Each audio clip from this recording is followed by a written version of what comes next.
Daniel Northeast here, welcome to the Compass 77, and today now I'm going to be talking a bit about England. Now, my thoughts are quite simple. England do not have a really good national football team. Now, I know a lot of people in England might be thinking, what do you mean? I mean, come on, England, it's England. Yeah, but England, major tournaments, England have not performed. The only real victory in the history books is 1966, and that was in England. But apart from that, okay, you might mention a few other, I don't know, semi-major tournaments that maybe England have actually won, maybe. And if you maybe look into the pages of history, you might be able to find something else. But apart from that, nothing. Got that? Nothing. Now we are in a situation where we've just had a qualifier against Slovakia, and yes, okay, 1-0, very nice score, we won the game, fantastic. Sam Allardyce as England coach now. But now, will Sam Allardyce really make that much of a difference? I hope he does. However, I can't really see a big change on the horizon. Why do I say that? Simple. Because of the players that were kind of called up. Nothing really, drastic in there. It needs drastic. That's what I'm saying. That's what I'm thinking. It needs drastic.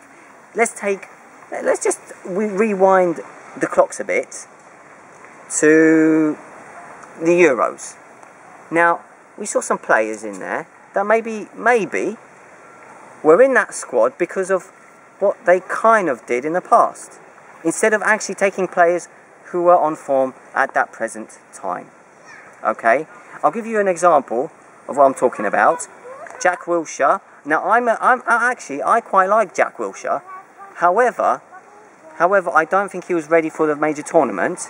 Now, he went, and for example, Danny Drinkwater, who was in fantastic form, did not. Now, for me, that doesn't make sense. Honestly, that doesn't make sense.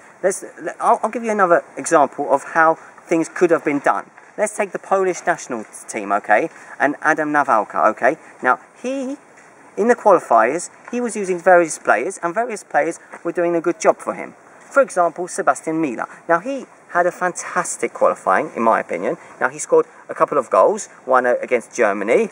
Go, Sebastian Miller. Anyway, what I'm saying is that when the Euros came around, he didn't take Sebastian Miller because Sebastian Miller, he was not playing well at that time. That's just the way things go.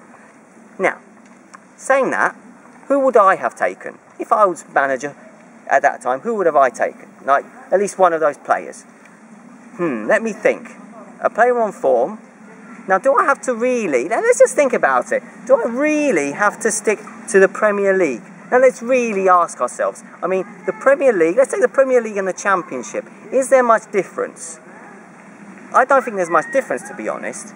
I mean, if you take a few clubs, for example, last season Middlesbrough, and last season Aston Villa. Now, Aston Villa went down, Middlesbrough came up, and I think that if Aston Villa were last season in the Championship, and Middlesbrough were in the Premier League last season, then Middlesbrough would have actually finished quite respectably. Aston Villa may have struggled even in the Championship. So, I think I would have definitely looked at some players in the Championship. I would have definitely looked at some players in League One. And yes, I would have even looked at some players in League Two. And this is where I'm coming from now. If you get all four leagues and look at all of the players who could play for England, maybe think about it. Maybe let's have a little think. Was there anyone towards the end of last season across all those four leagues who could have done a good job for England? I think definitely one player, and this might surprise you, but I'm going to go with, if I was meant to take just one player from a lower league than the Premier League, I would have taken, wait for it, drum roll, Bayo Akinfenwa. That's it. Beast mode. Now, a lot of people like him, but that's not the reason why I would have taken him. But he had a very strong finish to the season. Towards the end of the season, he was scoring goals. He was setting them up. He was basically, he's exactly the kind of player England needed, especially in the game against Iceland, when the English team didn't look strong enough. They looked weak. They really did. You know, weak and strength. You're talking about strength. Well, come on. The synonym for strength has to be Akinfenwa in football. Come on. So, this is what I would do. I would look across the whole, all of those 4 leagues. I would have looked at those players, and then I would have made my decision. And not just restricting yourself to one league, which is the Premier League, which in fact, if you take away, right, all of the foreigners, then how good are the English players, and how good is the English league, the Premier League? So there's a little bit of a food for thought. Saying that, I really hope Sam Allardyce and England, whoever plays, whoever represents England, and I hope Rooney continues to play because I'm also a big Rooney fan, perform well enough and in a manner that England fans want them to.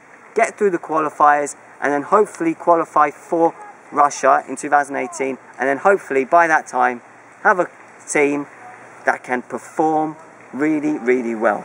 So all I have to say, 3 Lions, England!